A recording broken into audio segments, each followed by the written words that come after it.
kulanti wacan oo wanaagsan daawadayaal idilkiin caalamka meel walba oo aad ka joogtaan iyo waqti walba oo ay idin tahay oo wacan halka aad naga sugaysaan ama naga daawanaysaan waa channelkii ummadda Soomaaliyeed ee sariicaad ku soo dhawaada mar kale iyo muuqaal hor leh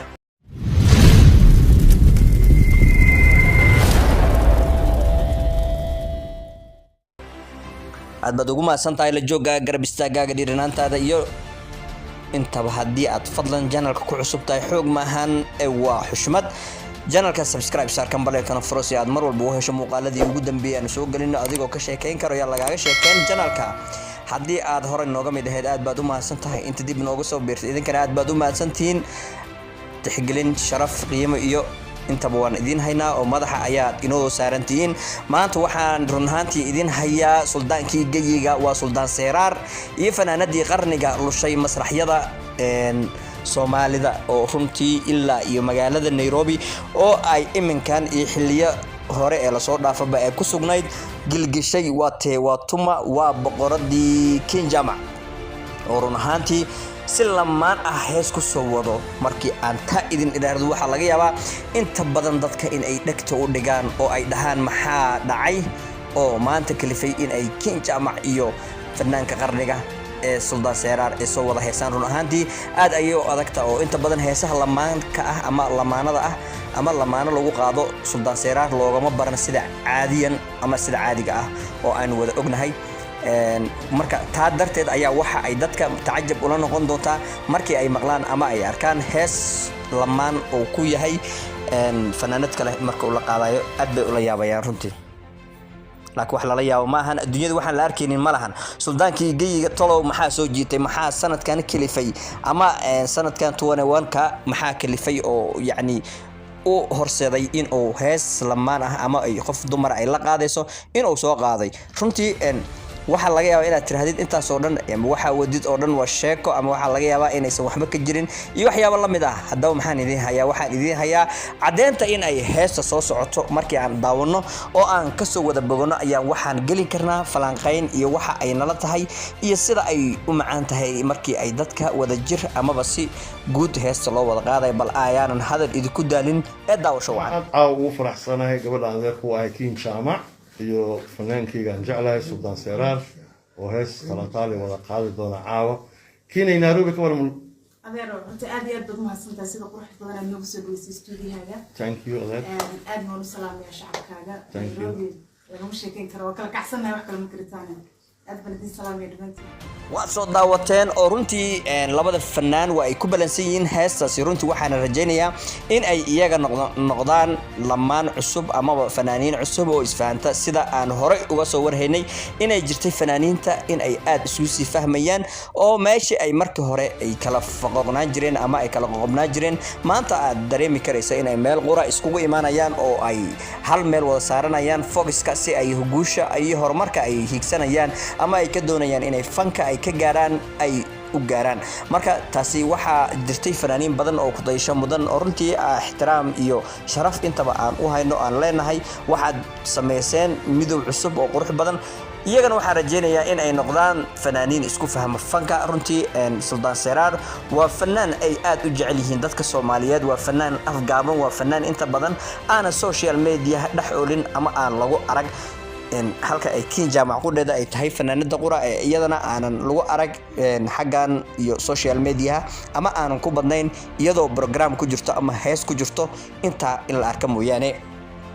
waxaa jirtay program ee run ahaantii ay marka hore isugu wada kulmeen xagga iyo Kenya ama magaalada madaxdeeda Nairobi oo ahaa festival oo runtii aad loo soo agaasimay oo sida aad horeyba aan idin la wadaagnay runtii festivalkaasi wax badan ayuu kaga duwanaa kuwii hore loogu qaban jiray magaalada Nairobi oo waxa ku kulmeen fanaaniin aad u waaweyn oo mug iyo miisaan iyo magac intaba ku leh laakiin waxa jirtay in ay sidii aysan uga tagin fanaaniinta qaar oo ay ku sii sugnaayeen Nairobi oo jaanisa ay isku heleen markii hore waa la kala fogaa oo sida aan ka warhayno Kinjama oo kale umay dhaween Nairobi kuma nooleen Afrikana kuma nooleen waxa kale oo jirtay suldaan Seeraar waxa uu ku noolaa geyiga Ethiopia runtii fanaaniinta iyaga oo qalubta inta badan iska jecel haddana ma is haleelaan oo waxa kala fog meelaha la kala joogo sidaas darteed waxa hubaal ah qalbiga iyo maskaxda iyo maanka intaba way ay ka midaysan yihiin oo ay ka wada socdaan wayna iska jecel yihiin sida aynu annaga mar walba u jecelnahay in aan uga aragno iyaga oo kooxa ah ama iyaga oo iswata ama iyaga oo isgarab taagan ama iyaga meel ka soo wada muuqda markii la arkaa runtii waa aad baa loogu farxaa sidaad ka warhaysaan iskooro waxa jireen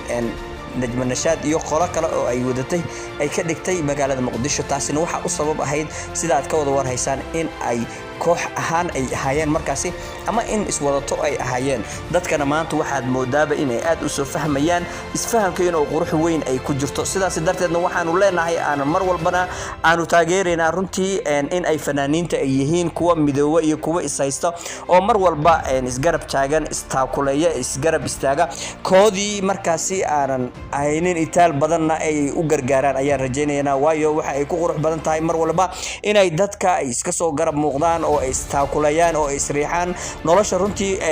markii keli tahay way adag tahay inuu fanaan keliya sameeyo iskoor intaasi la eg sida ay marka kale u sameyn karaan iskoor waaweyn oo ay dhigi karaan laakiin waxaanu mar walba ay iyaga aan loogu taageenin ama aysan aadba isu jeclayn in ay meel show ku wada qabsadaan oo waxaad arkaysaa in fanaanka qof ama laba ay kasoo dhinac muuqdaan runtii waana qorshe xumada inta badan fanaaniinteenii oo fankooda uusan u hormaraynin midda kale waxaad arkaysaa in fanaaniinta qaar ay ku taagnaanayaan war markii aad kan adiga aad ka hor imaato ama aad mucaarad ku noqoto ama aad yacni si xun aad ula dhaqanto miyaad sugaysaa adigu in wanaag lagula dhaqmo maalintaada runtii jawaabtu waa maya sida aan ka wada warhayno iyo sida saxda ah jawaabtu waa maya laakiin haddii aad maanta walaalkaa taageerto oo aad garab istaagto aad u muujiso inaad adiga dhinaciisa aad tahay beri waxaa hubaal ah in adigana dhinacaaga noqonayo hadduu dhinacaaga noqdana wax badan ayaad gaari karaysaa marka haddii aad doonaysid ama aad fanka aad ka leedahay in aad horumar ka samaysid in aad meel fiican aad ka gaartid waxaa qasab ah